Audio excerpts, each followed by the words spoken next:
Today I'm going to be talking to you about generators. This is Hazel. She's very fluffy. Hazel, oh gosh. A couple months ago, before we were actually moved off grid and we were still living in Nashville, we had to make the big decision of what generator to buy. I did basically most of the research on that and discovered, and I posted about it on Instagram, that a lot of people had questions about what made us decide the generator we chose, and that is what I'm bringing you here today. There is a lot of information about generators out there.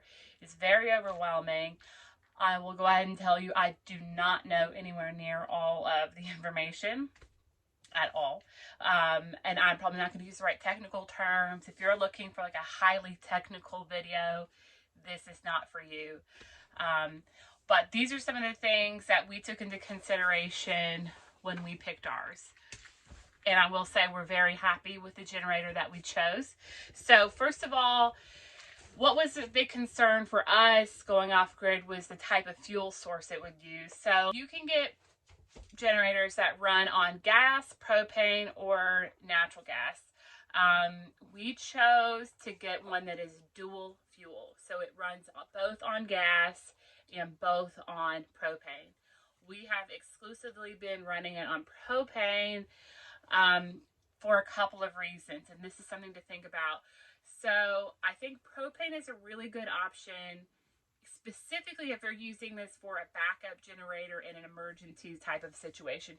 You could buy several tanks of propane and store that in your garage, and whenever your electricity goes out, you can just easily turn that on and, you know, be good to go. The problem with ones that run on gas is if you don't start them up often enough, the carburetor gets kind of sticky, and I think that's what happens. But something happens with the carburetor and it causes problems. So, not to mention that it's not necessarily always easy to go and get gas when your electricity goes out in the middle of the night. So I think at least having the option for both was a really good way to go.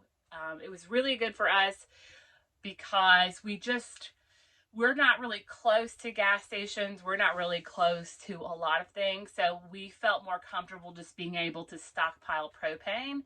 And we also didn't want to deal with a carburetor trouble, although we use our generator just about every day. So that probably would not be a problem like it would be for a traditional homeowner type of use. You can get some generators that they're called tri-fuel, so they run on all three, but they're very expensive. And that is one of the downfalls of the dual fuel, is they are more expensive than the gas only ones. I think they might have some that just run on propane, but I didn't come across any of those on my research. The other big thing, you need to think about what size of generator you need. You'll see things that say running watts and surge watts. So when you turn on, let's say you turn on your microwave, it initially will surge with more power than what it is going to run. And that's how most electronics are. So when you're calculating your watts, you need to take that into consideration.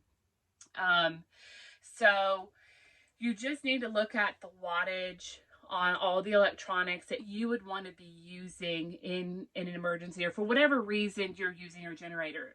You know, if you're getting a generator to go camping or to power your RV, then you just need to look at those things as well.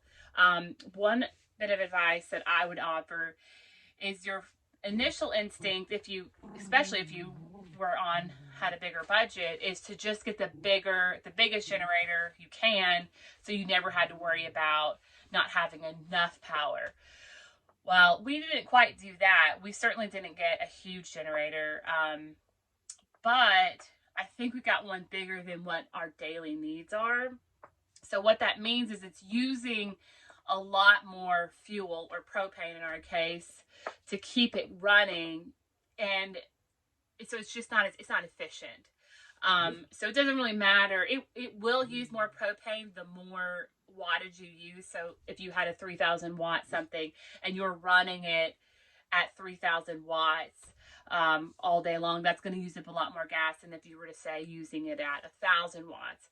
But all that to say, it doesn't do you any good to have a 8,000 watt generator when you really only need to be using 1,000 watts. So that's something to take into consideration. Ours is around 4,000 watts. I'll edit what ours is. I can't remember, but sometimes we just really don't need it for that. So we use ours to power our RV, or I should say our camper. The camper has an internal battery that needs to be charged in order for things like the lights to run, and it also has a CO2 monitor in it, so it will let you know if that's not charged, and it woke us up in the middle of the night. One of our first nights here, it was awful because we had no idea what was going on. So we use it for that. So occasionally we run the microwave. The microwave will not run if it's not obviously plugged in. And that's the other thing. So we just have like a little portable heater. And our refrigerator does run on propane, but it still has to have enough battery power. Sorry, Hazel is barking. So our refrigerator, everything that runs on propane still has to have enough energy to do its job. So it can't just solely run on propane, if that makes sense. And something else to consider is, how does the generator start? So ours is just a traditional, you pull it to start it, but I was really concerned about that.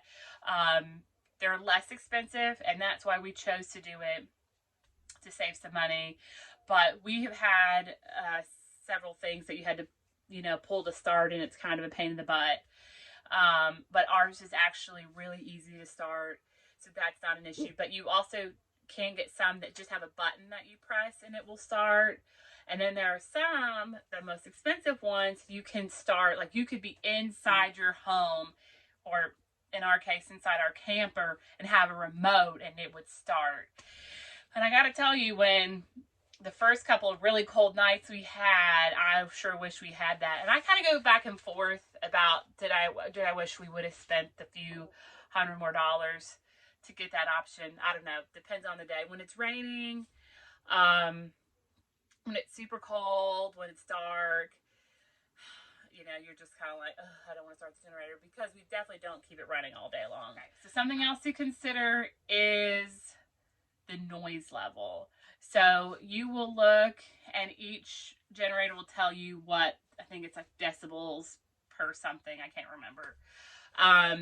Gas powered, and the larger the wattage, usually the louder it is. And they can be pretty loud.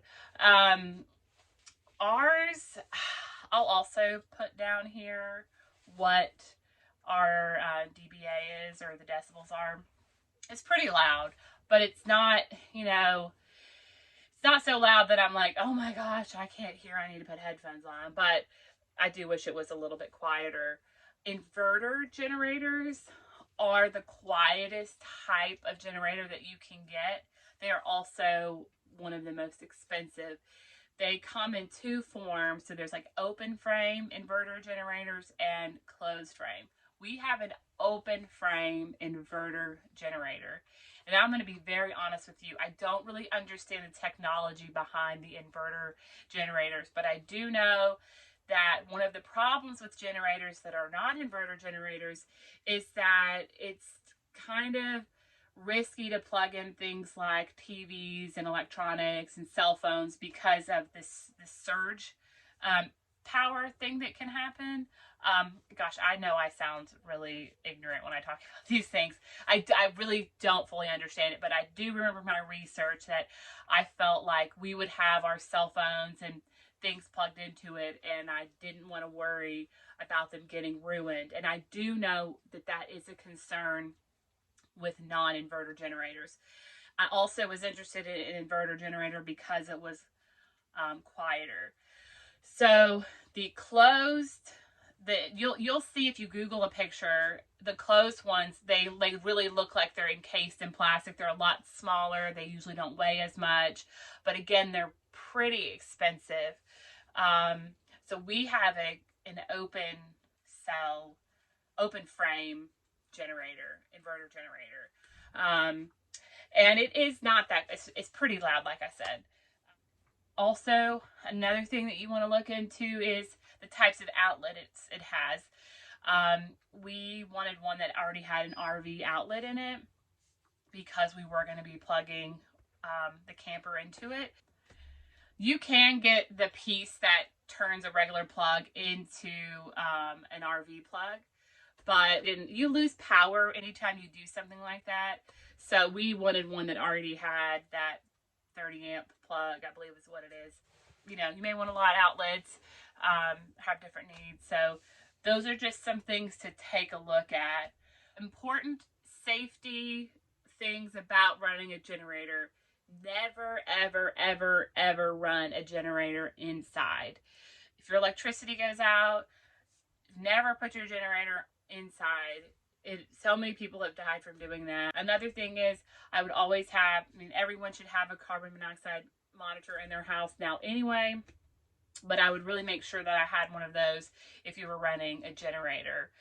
We have one in the camper. We actually have two in the camper, just so we know, that everything we're safe. The other thing is to not run the generator in the rain. So we've built a cover for ours so that we can now do that, because sometimes it's raining, but we still need power. So we built a little cover for ours. You can buy covers for them. They're kind of expensive, so we just built a pretty simple one. We ended up going with the Champion generator, a Champion dual fuel open frame inverter generator is what we chose. I will link the one below that we chose. I think generators are really important to have.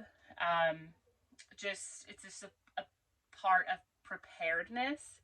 But please let me know if you have any other questions. I hope I covered everything. I probably spoke too fast. I'm not sure if it made sense. I hope I provided some clarity. Again, I will link below the one that we have.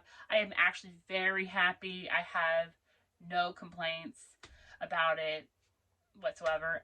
I guess my only complaint is it's a little bit louder than I thought, but it's not, like I said, like life-ruiningly loud. So anyway, thank you for watching. Please let me know if you have any questions. Like, follow, subscribe, so on and so forth. Have a great day.